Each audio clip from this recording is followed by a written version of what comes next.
Alexander Hamilton's words still hit hard, don't they? The founding fathers, guys like Washington, Jefferson, and Franklin, are American legends, wrapped in glory and mystery. But let's be real, the stories we hear about them are often more Hollywood than history. Today, I'm busting 10 wild myths about the founding fathers to uncover what really went down. Buckle up for some surprising truths.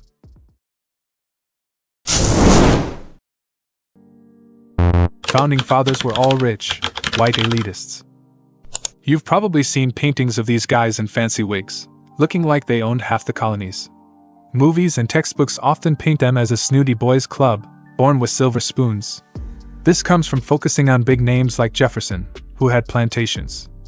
It's easy to assume they were all cut from the same wealthy cloth, sipping tea in mansions while plotting the revolution. Were they really all millionaires? Let's dig in. Many founding fathers were middle class, like artisans. Guys like Samuel Adams were more like scrappy entrepreneurs than aristocrats. Some, like Franklin, started with nothing and hustled their way up. This shows the revolution wasn't just a rich man's game. Regular folks shaped it too, kind of like small business owners today fighting for their voice.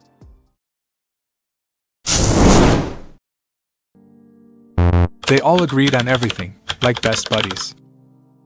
Picture a bunch of old dudes nodding in unison, signing the Declaration like it's a group selfie. That's the vibe we get from history class or patriotic parades. The myth comes from glossing over their debates to make them seem united. But these guys were more like a reality show cast. Big egos, big fights, especially over stuff like taxes and slavery. Were they really that in sync? Here's the truth. They clashed often, especially on slavery, power.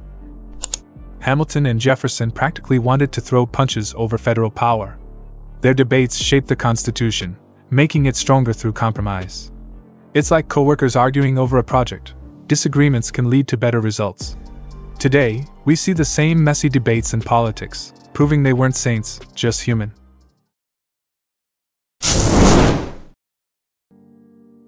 They were perfect heroes, flawless patriots. Growing up, I thought these guys were superheroes.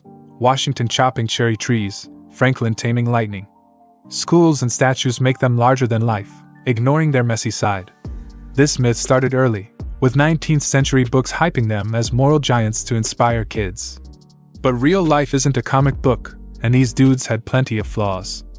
Were they really flawless? Let's get real. They had flaws, affairs, tempers, moral failures.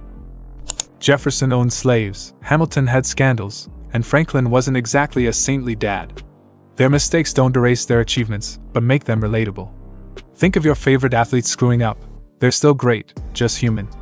Knowing their flaws helps us appreciate their grit, not just their glory.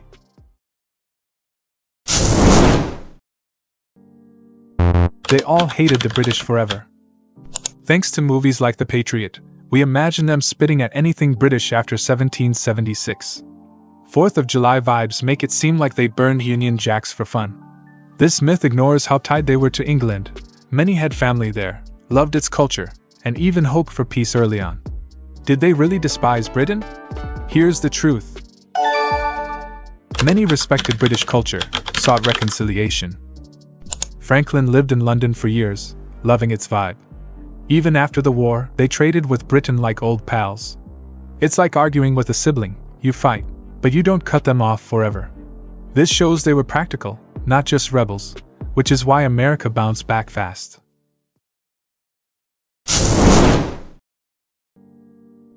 They invented democracy from scratch.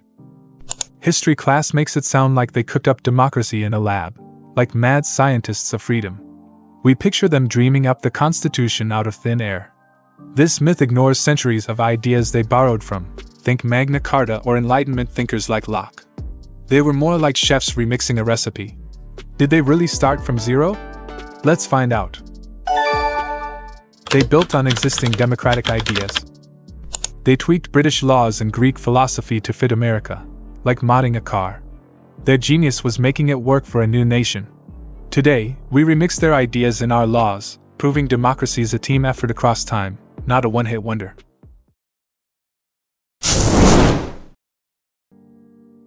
They were all old, wise grandpas. Those white wigs make them look like ancient sages, right? Paintings and statues show them as grumpy grandpas, wise beyond years. This myth comes from focusing on older guys like Franklin, while ignoring the young guns. People forget the revolution was a young man's game too, full of fiery energy. Were they all ancient? Here's the real deal. Many were young, like Hamilton, 20s. Hamilton was 22 when he joined the fight, full of swagger.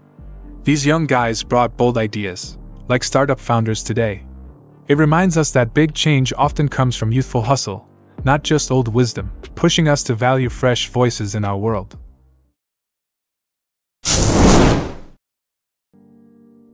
They all wanted a strong president. We imagine them cheering for a king-like leader, thanks to Washington's mythic status. Old paintings show him like a monarch, and we assume they all wanted a powerful executive. This myth skips how scared they were of tyranny after King George III's nonsense. They argued like crazy over this. Did they want a super president? Let's check. They debated presidency, feared too much power. Adams wanted a strong leader, Jefferson wanted checks. Their compromise gave us a balanced system, like a team picking a captain who can't boss everyone around. It's why our presidents aren't kings today, and we still argue about government power, just like they did.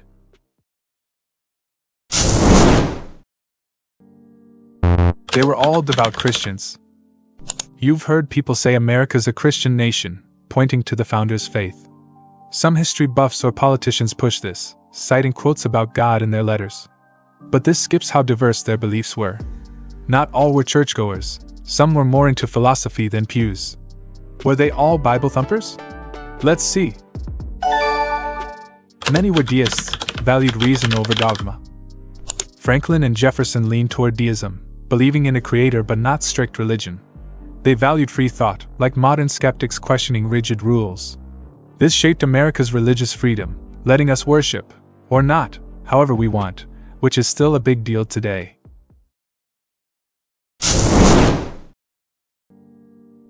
They wrote the Constitution in one go.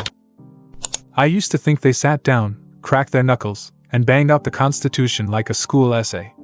Museums display it like a perfect artifact, making it seem effortless. This myth ignores the sweaty, chaotic summer of 1787, with delegates yelling and compromising like a family planning a reunion. Was it really that quick? Here's the truth. Constitution took months, heated debates, revisions. They argued over every word, like co-workers on a group project. Compromises, like the Electoral College, were messy but necessary. This grind shows why the Constitution lasts. It's battle-tested, like a startup surviving its first year. We still tweak it, proving it's a living document.